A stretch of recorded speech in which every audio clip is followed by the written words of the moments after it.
look, I think now the more and more I see the patriarchal mindset is that a woman's career is not a career, it's just a job. The minute the husband's career or the partner's career takes off, the income is good, or the children come, or the parents are aging, or the in-laws are aging, the first casualty is the wife, right? Her career is just like, she just stops. Because when I went into client meetings, people wouldn't shake my hand, they would, they were not so sure what to do. They were like, who are you? At best they thought I was a secretary. The best compliment I ever got was I was a journalist, but nobody thought that you could be a banker who could talk balance sheets and cash flows, etc. I think the first few years were the hardest because as a youngster you're wanting to give your best, you're enthused, you're charged up, but you're not getting the kind of reception at work that you should. Initially I was the pizza girl and the coffee carrying girl. My only errand as an analyst was to go down and get a pizza, or there were no Swiggies and Zomatos, so you had to go down and get the pizza or the coffee for the your manager. They would tell you to do that? Yeah, absolutely. I remember when I went to London to work, literally, Radhika, I would go under the desk and sleep. I had a toothbrush with me. I would just go, because the managing director would give me work and go, and it was like 20-hour work, so I had no time. I would go under the desk in London.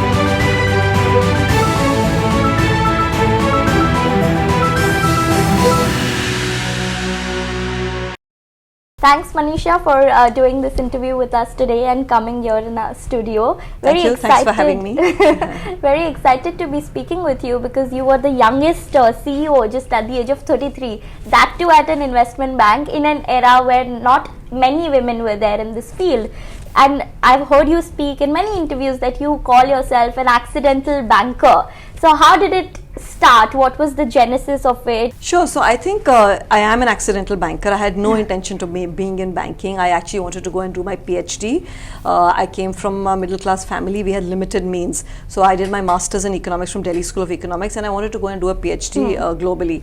But we didn't have means. So I thought, this career looks like a good career, investment banking, 2-3 years, we'll do it, save some money and then go and do my PhD. So I fell into this, and but when I fell into it, I loved it, and which is why I'm here 30 years later, and there is no remorse of not doing a PhD. When you started your journey in banking, how was the starting phase of your life? Because it's very difficult to be a banker, right? What you think is not what you get always. Yeah, it is difficult. Look, initially I think people thought that I was just there for a couple of years. Till first it was like till I get a husband, or second it was like till I have my children.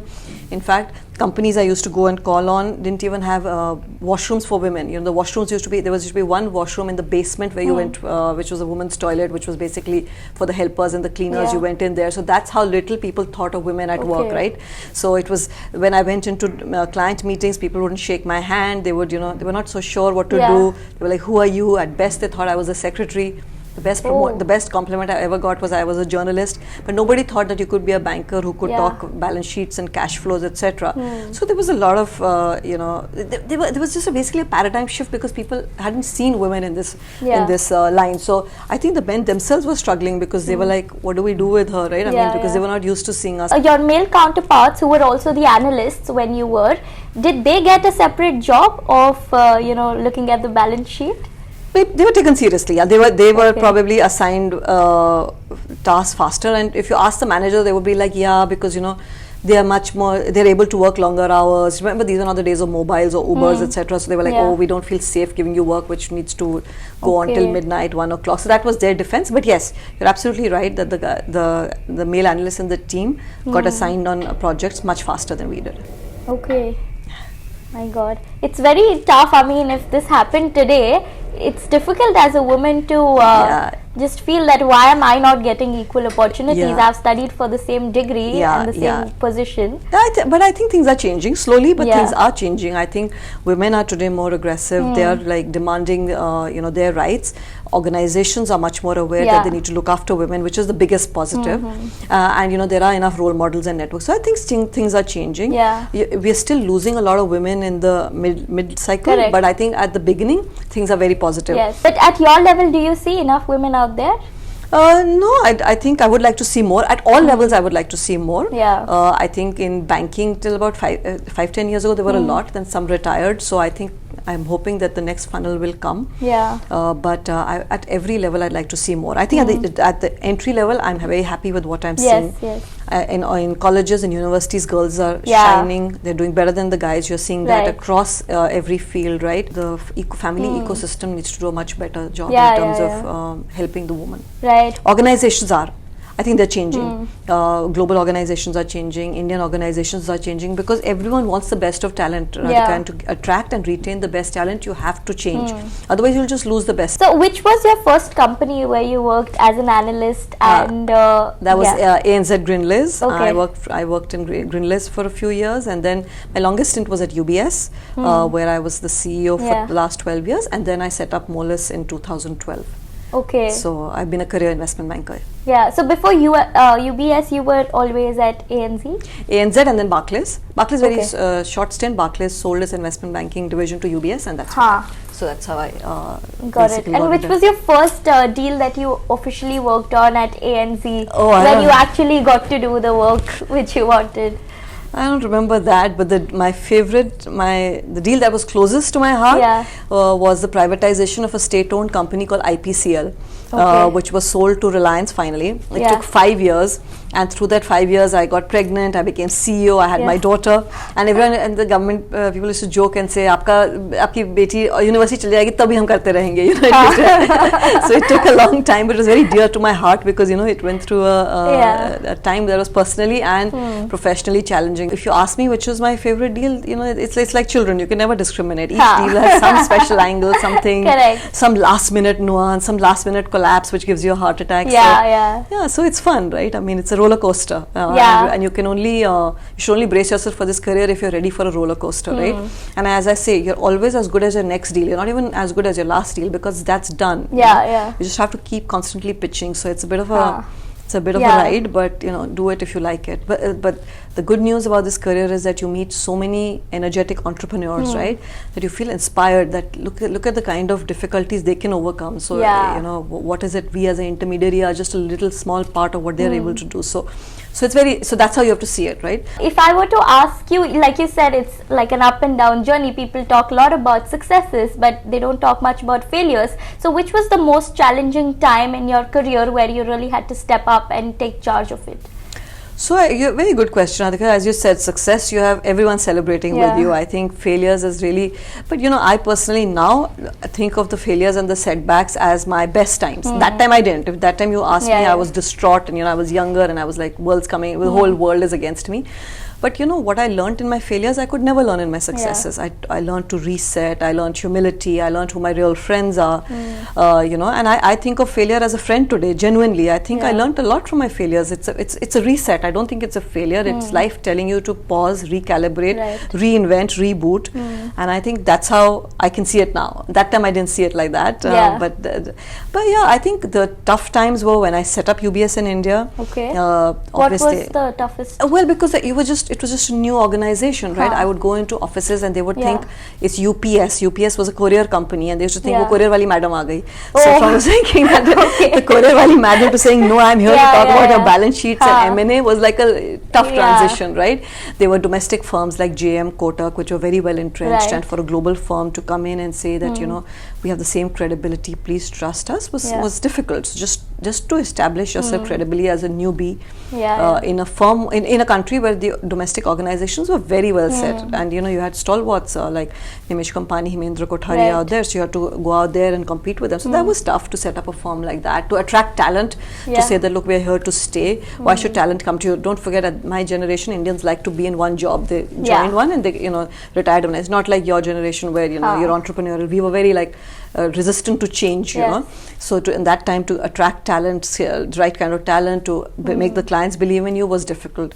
Then again, when I set up Moelis was difficult because that when you go from a large organization to a startup, it was the second time I was bootstrapping a startup. It's tough, right? Because you get used to the large organization and all the help that comes in, and here I started off pretty much with me and my laptop, and it was like, where's IT? Well, there's no IT. It's you are the IT. Where's HR? There's no HR, it's you. So, Yeah. so and then as you get older, it's also harder, right? Because you get used to certain ways of life. Right. So at UBS, what was it which made you attract clients? Because like you said, it was new to everyone and you had incumbents already in the space. Yeah. So what was it that made people believe in you and give work to you?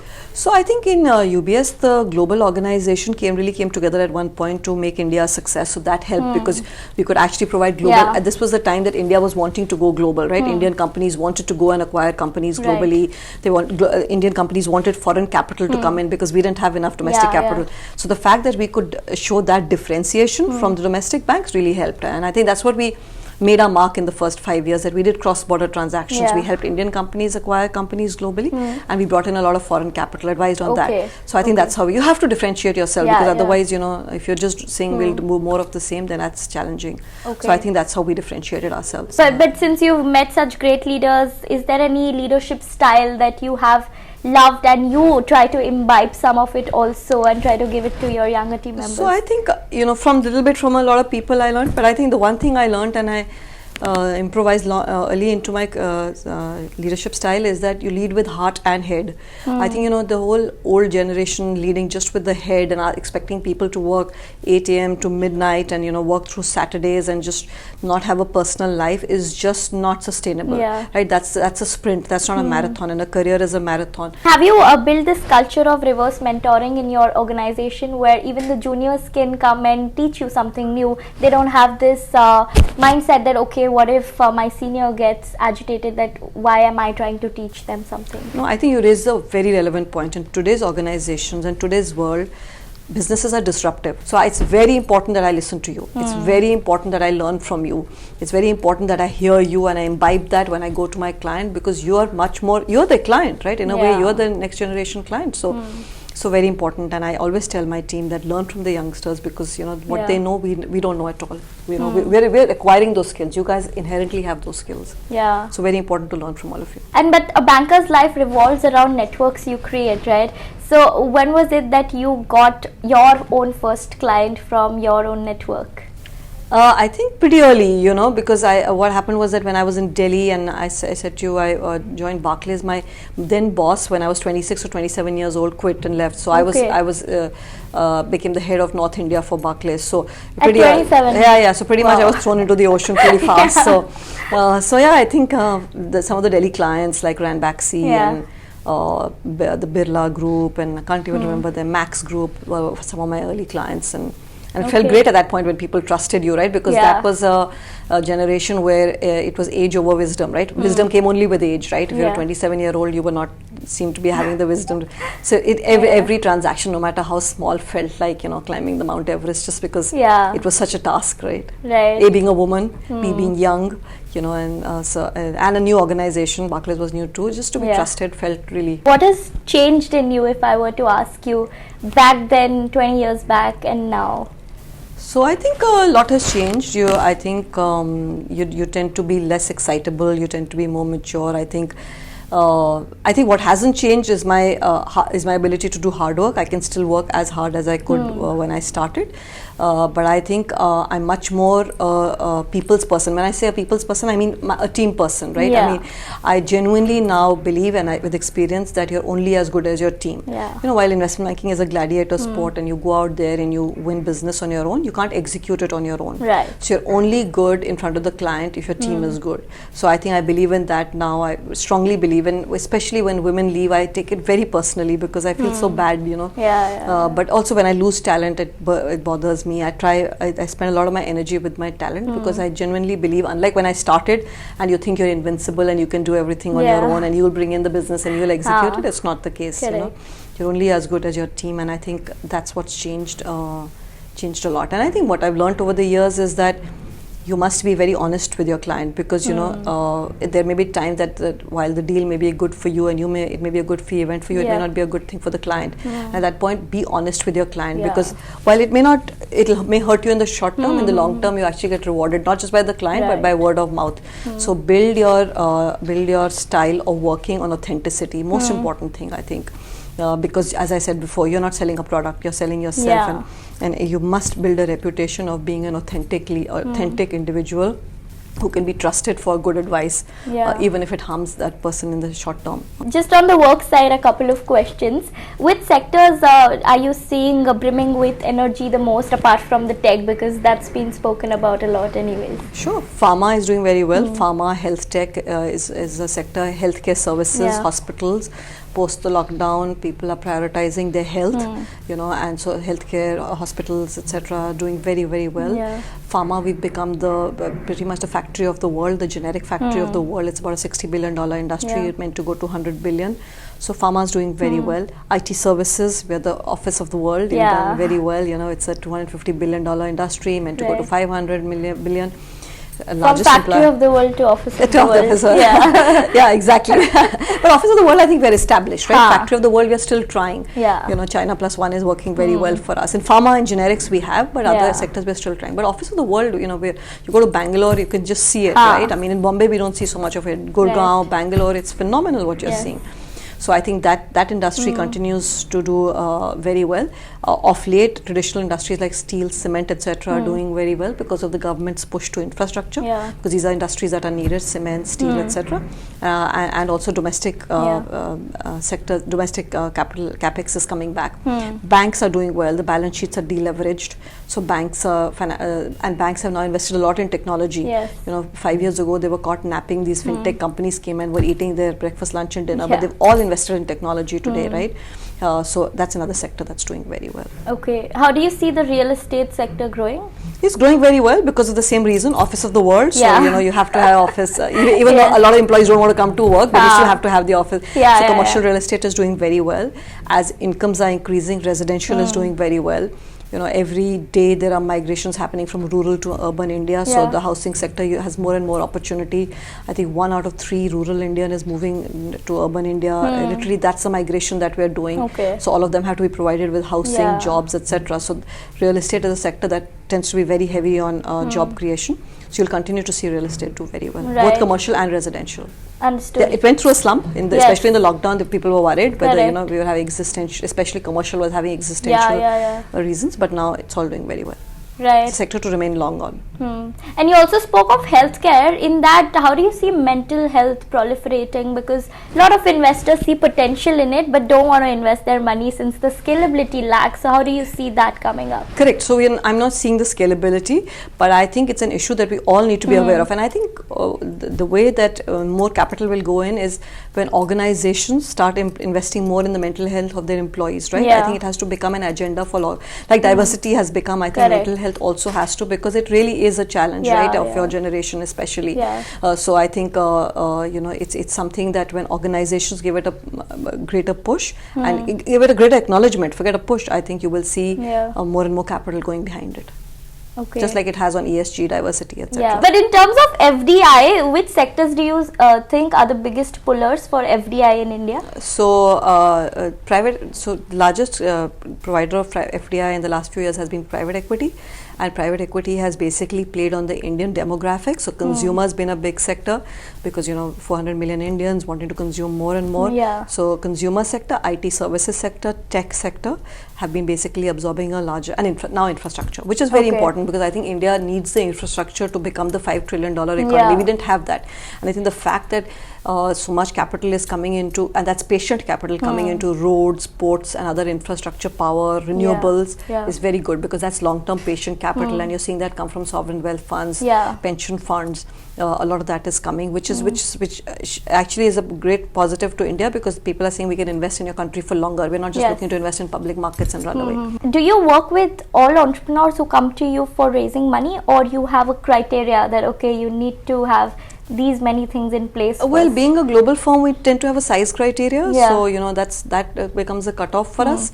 So it's size criteria, and then of course companies where we feel that we can actually help, which have a unique differentiated model, or which have where we get excited about the entrepreneur's energy. Some of it is your own instincts, etc., or some sectors that we particularly think we are good at and can really make a difference. So it depends on where we have our strengths and where we believe we can add value to the client, and then also how we feel about the energy and the business model of that client. So in terms of adding value apart from funding, how else do you all help them with? So we help in companies in raising capital. We help in mergers and acquisitions and Okay. acquiring companies and selling assets.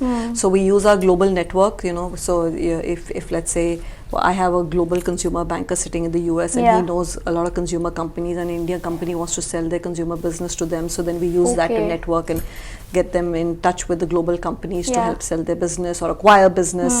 So we, for example, a lot of pharma companies want to acquire companies globally for Yeah. for certain molecules or for certain businesses, for certain niche products, etc.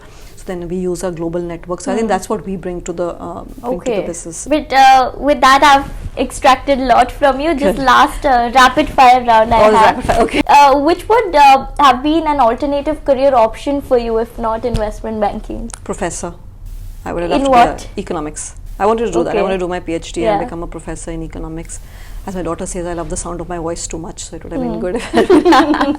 But no, I would have really loved to be a professor. Okay. And how do you see yourself 10 years from now? 10 years from now, maybe gardening and talking to my plants Oh. somewhere. Not in banking?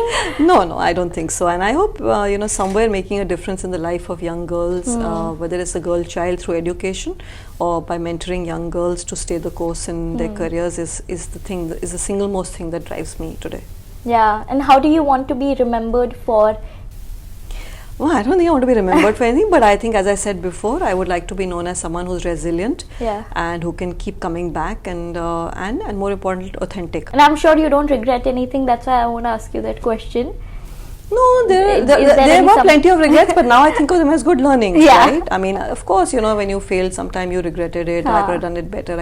But now with the wisdom, with and age, I realize that all of those were learnings to me, and all of those learnings I put to better use. And Yeah. and I think it was good that failure or that setback or that regret happened at that point, because I then channelized it towards more positive energy. Yeah. We all have regrets. We all have. Correct. But we have this term man of steel. We should have women of steel also, because you said that in the process you lost some of your friends also. You got to know who are the right ones or Yeah, not. of course. But still Setting you- up something new is always a good thing, because it Yeah. teaches you who are your real friends, who are the people who really believe in you. Most of 9 out of 10 people will not believe in Yeah. you, but that one who believes is the one who's your true friend, right? So Right. it's great. It's good that it tests you, and you know. And and it makes you learn more, because when you're starting something new is when you begin to relearn and reskill. Yeah. And that's really important, right, in today's day and age. So Correct. for all the reasons, I encourage everyone that embrace change Yeah. and don't regret. Life's too short. Yeah, that's true. And do you read any non-work related books too?